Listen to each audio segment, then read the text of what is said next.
For decades, this engine has meant something, not just in spec sheets or dyno numbers, but in the gut feeling you get the moment you turn the key. The Ford 5.0-liter Coyote V8 has been the heartbeat of the F-150 lineup for years, a naturally aspirated powerhouse that truck buyers trusted, loved, and built their purchasing decisions around.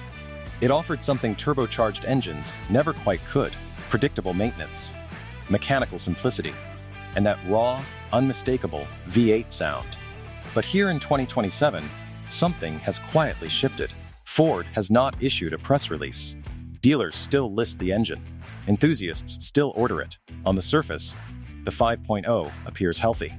Yet when you dig into 5-year ownership costs, fleet purchasing behavior, Ford's internal investment priorities, and the regulatory environment tightening around every major automaker, a very different picture begins to form. The 5.0 Coyote may not be getting killed outright. It may simply be getting priced, positioned, and regulated into irrelevance. And that cost shock nobody saw coming is exactly what this video breaks down. From a pure engineering standpoint, the 5.0 Coyote is still a strong motor. Ford's engineers refined it across multiple generations, improving valvetrain durability, load performance, and overall longevity. Independent engine builders continue to praise it for its block strength and reliability under stress. A veteran powertrain consultant who spent years working alongside Detroit automakers put it plainly: the 5.0 is not failing technically, it is failing politically and economically. Emissions compliance and fleet fuel economy averages have become its real adversaries. The engine itself is not the problem. The world around it has fundamentally changed, and the 5.0 has not evolved fast enough to keep pace with those shifting demands. Ford's modern truck strategy rests on 3 core priorities. First, reduce fleet emissions. Second, lower long-term ownership costs. Third, increase profit margins per vehicle. The uncomfortable reality is that the naturally aspirated 5.0 V8 struggles across all 3. Ford does not simply sell engines, it sells compliance. Every V8 unit that leaves a dealer lot makes it harder for the company to meet federal and global emissions targets. That cost never shows up on a window sticker, but it absolutely shows up in corporate penalty exposure, carbon credit purchases, and long-term regulatory risk. A former EPA compliance advisor stated it bluntly: manufacturers do not kill engines. Regulators make them too expensive to justify keeping alive.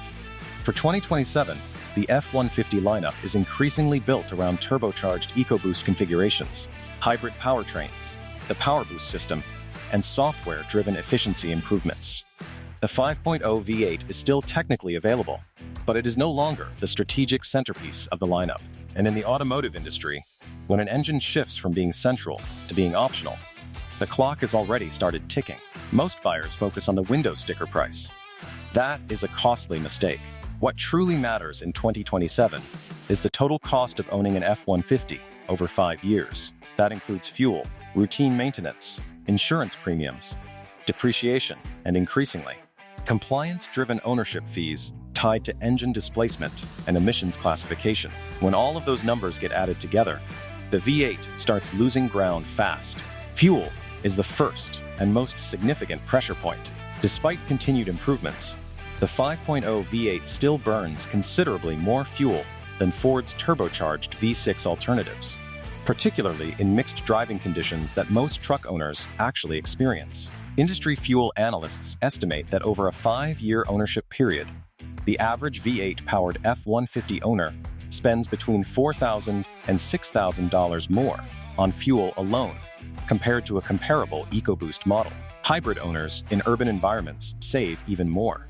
One fleet manager overseeing more than 300 F-150 units summed it up clearly: at scale, fuel cost eliminates emotion.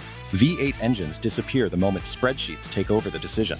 Maintenance is the next assumption that no longer holds. For years, the conventional wisdom was simple: naturally aspirated engines are cheaper to maintain than turbocharged alternatives. That was true a decade ago. It is not reliably true anymore.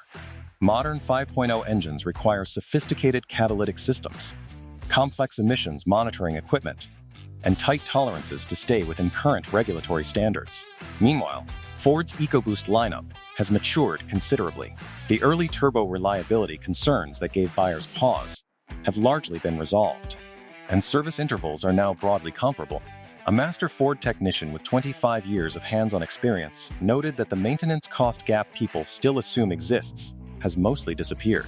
The V8 simply is not as cheap to own as its long-standing reputation suggests. Insurance and regulatory pressure represent another layer of cost that buyers rarely factor in early enough.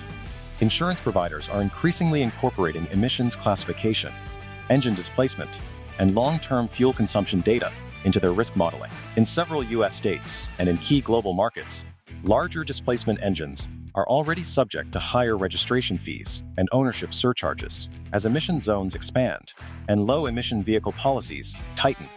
These costs will only grow, and because depreciation is typically the single largest expense in vehicle ownership, anything that shrinks the resale pool for V8-powered trucks carries a direct financial impact on the owner. That resale story is shifting in ways that should concern any V8 buyer. Historically, V8 trucks held their value better than almost anything else on the used market. That trend is now reversing. Used truck market analysts are tracking higher demand for fuel-efficient powertrains, fleet buyers actively avoiding high displacement inventory, and slower resale velocity for V8 units overall. One auction pricing analyst explained it plainly. V8 demand is emotional, not universal. That narrows your buyer pool considerably. Over 5 years, that narrowed pool can translate into thousands of dollars lost at trade and time. Ford's internal investment patterns tell the clearest story of all.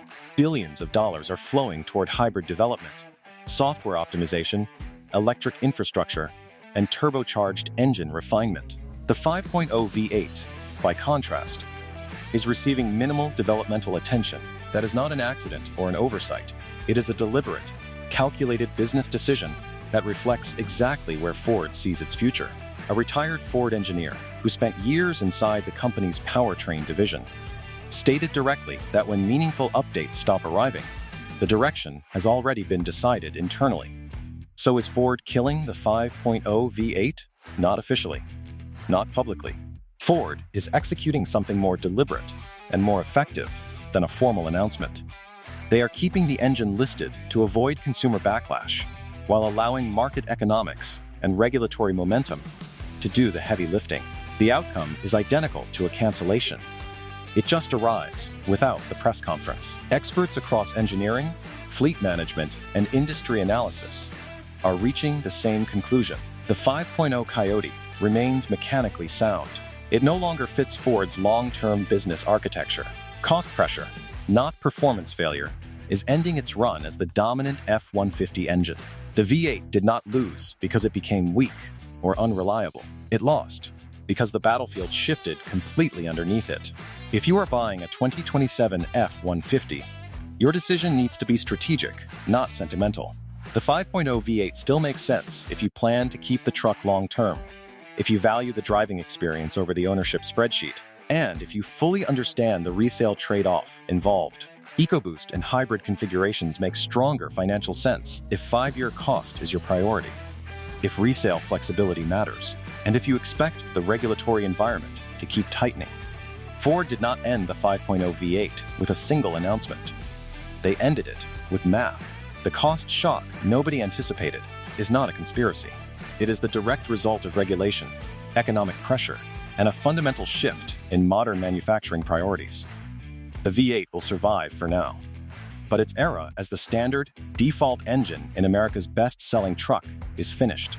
And once an engine loses that default status, the countdown has already begun.